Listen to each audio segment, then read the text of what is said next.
Hello guys, welcome to my YouTube channel. Pakikita ko lang sa inyo yung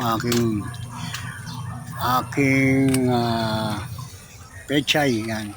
Medyo mag-harvest tayo dyan. Anuhin natin sa nilaga. Yan. Medyo kinakat ko lang yung mga dahon niya para umusbong ulit ang panibago. Hindi ko na siya kinuha ng buo dahil sayang din eh.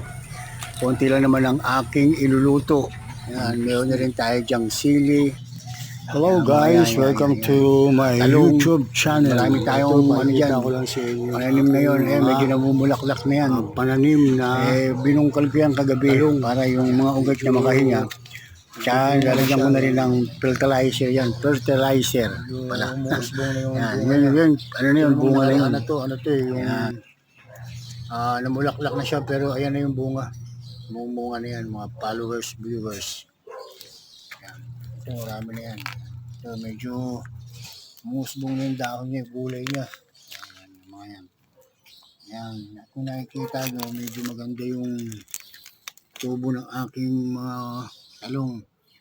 Hindi ko na siya ikakat dun sa mga dahon. Ang gusto ko kasi, yung magiging bunga niya, at saka yung taas niya, medyo maliit lang. Yan, para medyo magandang tignan. Pambahay lang naman kasi yan, mga yan. Yan. Yan ang aking mga talong.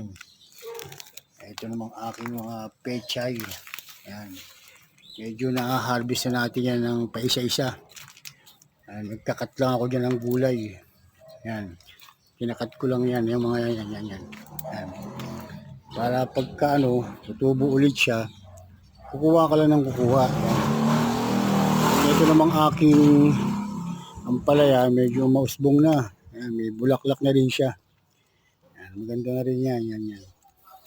At itong aking pipino. Ayan. Medyo may bunga na siya. Ayan. Medyo inaalagaan natin ng konti. At saka nagtanim din ako ng anong tawag dito? Yung ano ba tawag dyan? Sitaw. Yan. Meron ako diyang medyo na-harvest na natin yan. Yan. Pero nag-abang ulit ako ng panibagong pula. Yan. Yan mga guys, yan, mga kamatis. Ito naman ang aking sili na kulay pula, pang minudo. At ito ang sibuyas ko. Yan.